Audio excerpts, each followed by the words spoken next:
Social science का subjective का ये क्वेश्चन आंसर दोनों दिया जा रहा है और ऑब्जेक्टिव आपको स्क्रीन पे दे दिया जाएगा। पहला क्वेश्चन था, स्टाम्प एक्ट का उपनिवेश वालों ने क्यों विरोध किया। स्टाम्प एक्ट के कारण वकील, व्यापारी, प्रकाशक सभी पर आर्थिक बोझ बढ़ गया, इसलिए उपनिवेश वासियों ने इस कानून का कड़ा विरोध किया। क्वेश्चन नंबर 2, नाजीवाद से आप क्या समझते हैं। यह हिटलर द्वारा जर्मनी में प्रतिपादित सिद्धांत था। यह सैनिकवाद, वीर पूजा, राज की सर्वोच्चता के सिद्धांत, यहूदी विरोधी विचारधारा तथा आर्य प्रजाति की श्रेष्ठता का समन्वय था। क्वेश्चन नंबर 3, भारतीय वन अधिनियम पारित करने का क्या उद्देश्य था। वनों का अधिकतम उपयोग और वन संपदा को अनावश्यक विनाश से बचाने के लिए सरकार ने 1805 में भारतीय वन अधिनियम पारित किया गया। क्वेश्चन नंबर 4, चुवार आंदोलन का क्या प्रभाव पड़ा। चुवार अथवा चुहाड़ का शाब्दिक अर्थ लुटेरा अथवा उत्पादी होता है।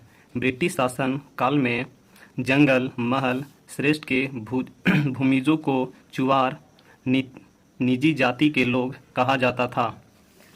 क्वेश्चन नंबर 5, भारत में कितने प्रकार की खेती होती है, इनके नाम लिखे। झूम खेती, पारंपरिक खेती, गहन खेती, फसल खेती, मिश्रित खेती, रोपण एवं बागवानी खेती।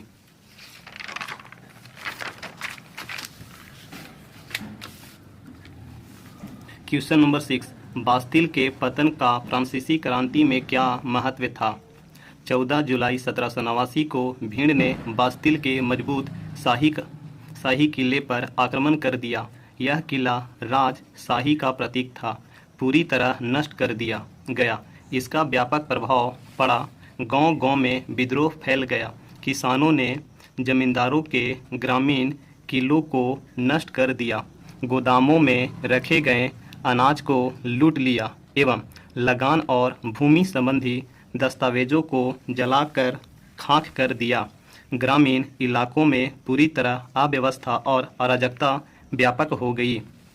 सामंतों को भागने पर विवश कर दिया गया। आगे 14 जुलाई को ही फ्रांस का स्वतंत्रता दिवस बन गया। क्वेश्चन नंबर 7, यूरोप में मध्यकाल को अंधकार का युग क्यों कहा जाता है। इस काल में यहूदियों का व्यापार गतिशील नहीं था और इनका धर्म का स्वरूप भी उदार एवं मानवीय था। उनका भौगोलिक ज्ञान सीमित था तथा अंधविश्वास से युक्त था। जेरूसलम और कुस्तुनतुनिया जैसे महत्वपूर्ण व्यापारिक शहर इनके हाथ से निकला जा रहा था। क्वेश्चन नंबर 8, जब लोकतंत्र को सैनिक शासन द्वारा उखाड़ फेंका जाता है तब लोगों की कौन सी स्वतंत्रताएं छीन ली जाती है। राजशाही के सारे अधिकार छीन लिए जाते हैं। क्वेश्चन नंबर 9, किस देश में अभी भी महिलाओं को मत अधिकार प्राप्त नहीं है। आंसर, सऊदी अरब में अभी भी महिलाओं को मत अधिकार प्राप्त नहीं है। क्वेश्चन नंबर 10, भारतीय संविधान के उद्देश्यों में धर्मनिरपेक्ष पर एक उद्देश्य क्यों शामिल किया गया है। नागरिकों को अपना अपना धर्म मानने का अधिकार प्राप्त है। प्रत्येक नागरिक अपने अपने धर्म का प्रचार कर सकता है। क्वेश्चन नंबर 11, 10 अक्टूबर 2006 से लागू बाल श्रम रोको कानून के अनुसार बच्चों से कौन कौन से काम नहीं लिए जा सकते हैं। 10 अक्टूबर 2006 से लागू बाल श्रम रोको कानून के अनुसार बच्चों को घरों में नौकर रखने अथवा ढाबों में जलपान गृह, कैंटीनों, चाय की दुकान तथा मनोरंजन केंद्रों में काम पर रखने पर पाबंदी लग गई है। क्वेश्चन नंबर 12, राष्ट्रपति का निर्वाचन कैसे होता है। भारतीय राष्ट्रपति का निर्वाचन एक निर्वाचन मंडली के द्वारा अनुपातित प्रतिनिधित्व के आधार पर होता है। राष्ट्रपति के निर्वाचन मंडल में 2 प्रकार के सदस्य होते हैं।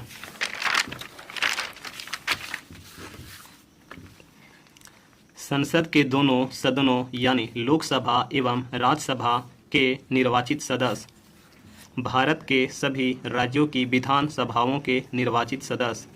क्वेश्चन नंबर 13, टिकाऊ वस्तुएं क्या हैं? टिकाऊ वस्तुएं वे हैं जिनका लंबे समय तक उपयोग किया जाता है, जैसे साइकिल, घड़ी आदि। एक साक्षर व्यक्ति कौन है?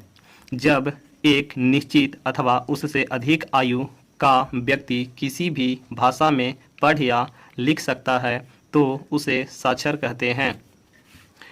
क्वेश्चन नंबर 15, बेरोजगारी से आप क्या समझते हैं? जब काम करने वाले व्यक्ति को इच्छा एवं योग्यता रहने पर भी प्रचलित मजदूरी पर काम नहीं मिलता है, तब इसे बेरोजगारी कहते हैं। क्वेश्चन नंबर 16, भारत को एक कृषि प्रधान देश क्यों कहा जाता है? क्योंकि कृषि भारतीय अर्थव्यवस्था का सबसे महत्वपूर्ण क्षेत्र है और यहाँ की लगभग 65% जनसंख्या जीवन निर्वाह के लिए कृषि पर निर्भर है। 17, बंधुआ मजदूर किसे कहते हैं? बंधुआ मजदूर वे हैं जो ऋणों आदि की अदायगी नहीं करने के कारण भूस्वामी के यहाँ बहुत कम मजदूरी या केवल भोजन पर कार्य करने के लिए बाध्य होते हैं। क्वेश्चन नंबर 18, भारतीय उपमहाद्वीप का सबसे प्राचीन भूभाग कौन सा है? प्रायद्वीपीय पठार भारत का सबसे प्राचीन भूभाग है। यह कठोर शैलों का बना है। यह हिमालय से भी प्राचीन है और इसमें अनेक प्रकार के खनिज भंडार मिलते हैं। यहाँ गोंडवाना लैंड के नाम से जाना जाता है। क्वेश्चन नंबर 19, भ्रंशन क्या होता है? भ्रंशन साधारणतया पृष्ठीय शैलों में दरार पड़ने को कहते हैं। इसके कारण समतल भूमि पर भी दरारें पड़ जाती है, जिनके कारण पृथ्वी का एक भाग दूसरे की ओर स्थानांतरित हो जाता है। इससे खंड, पर्वत तथा भ्रंश घाटी का निर्माण होता है। क्वेश्चन नंबर 20, आंतरिक अपवाह का अर्थ स्पष्ट कीजिए।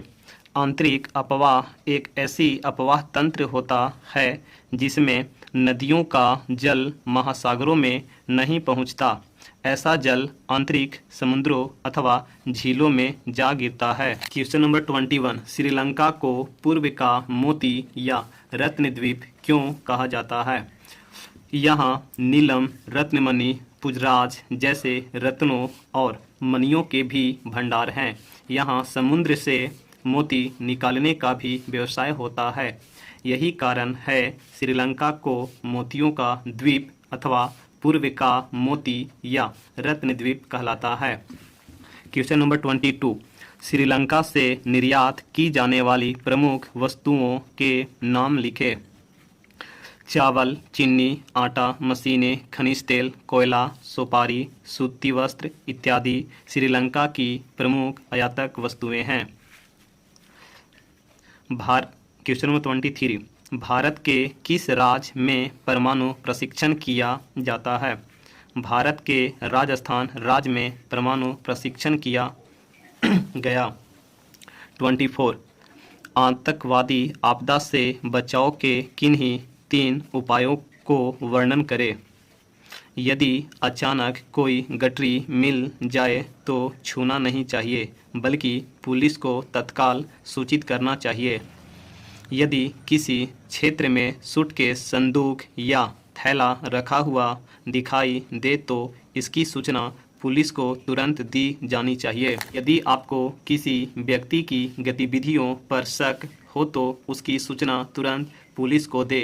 यदि आप पुलिस तक नहीं जा सकते हैं तो अपने शिक्षक या अभिभावक को दें। क्वेश्चन नंबर 25, किस देश द्वारा गैस के प्रयोग से यहूदियों को मारा गया था? जर्मनी द्वारा गैस के प्रयोग से यहूदियों को मारा गया था।